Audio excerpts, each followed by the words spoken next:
I'm Bart from Team Sail Wars, and today we've been asked to talk about what to do when it rains.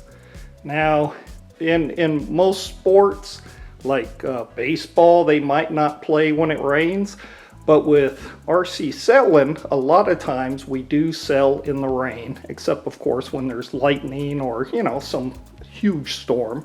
But if you're out during a regatta and it starts to rain off and on, you're going to need some way to protect yourself and your expensive radio equipment. The boat's going to do okay because it's all closed up. It's used to being in the water, so you shouldn't have a problem with that. So the first thing you need to do is the day before, look at the weather report of the place where the regatta is at. And of course, the morning of the regatta, you're going to check again. If it has any chance of having any showers, you need to take these precautions. And these are things that I personally do and have learned.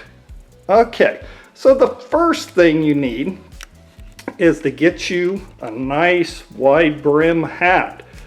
And make sure that it has a tie so that you can tie it down around, your chin, because a lot of times what accompanies the rain is wind, right? A lot of wind. So you don't want to have to worry about it blowing off your head.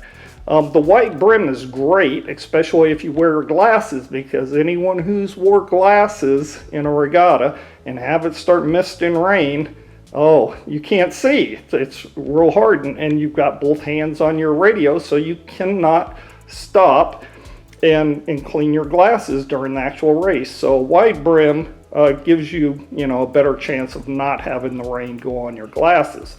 The other thing you need is some way to keep yourself dry, your upper body. Well, the best thing I've found is this really light rain gear right here.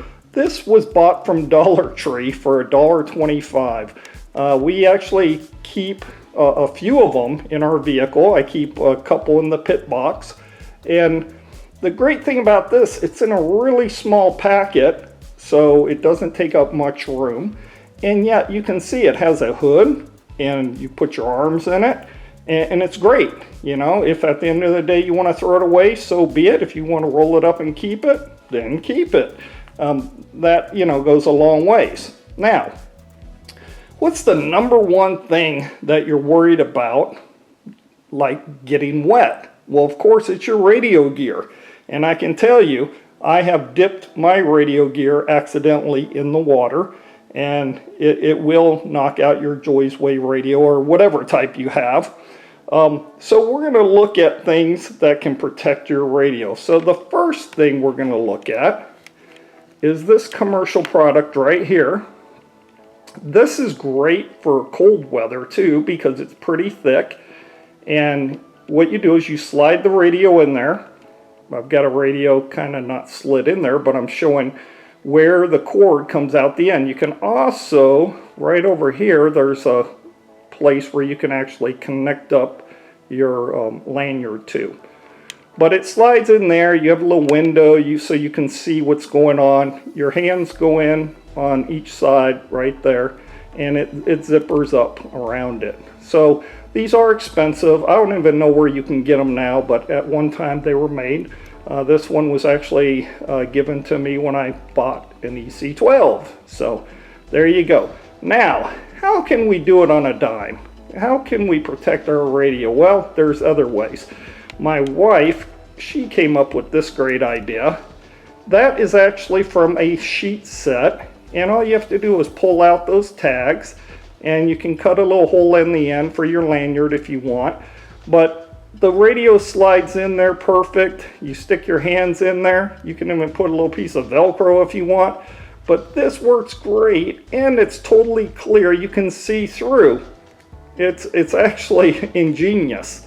So I would recommend this, if you're trying to keep it cheap. And that's okay, because it works great. Now, what a lot of us do is we use a shopping bag, right? Shopping bags are readily available. Walmart, this is a Dollar Tree. You just put your radio in there, stick your hands in through these little hoop things right here, the carrying handles. And these work great, although not perfect, right? Because you can't see through this bag like you can this or the commercial one. But these still will work in a pinch. Now, what do you do if you do get your radio wet? Well, the first thing you do is take out the batteries, right, and get it dried off the best you can with a towel or somehow. But I actually carry a big bag with rice in it. Yes, rice. A lot of us already know this, but how quick you get it in there matters, because remember how I told you I actually dipped my radio to the point where it knocked it out of commission? Well, I stuck it in this bag and left it in there for a couple weeks, and now that radio works perfect. And wow, that's probably been a year and a half ago that happens, and I use that controller all the time. Absolutely no damage because I quickly took care of it. Do not leave the batteries in it because this will cause things to short circuit. So as soon as you pull it out of the water, you pop those batteries out. Make sure you dry it off and then stick it in the rice. And I've seen other people use this rice technique and it works really well. So if you have any other way that you protect your radio or any other tips that you want to give people, please leave it in the comments. I welcome everybody's input, and have a fun time out at the lake. Talk to you later.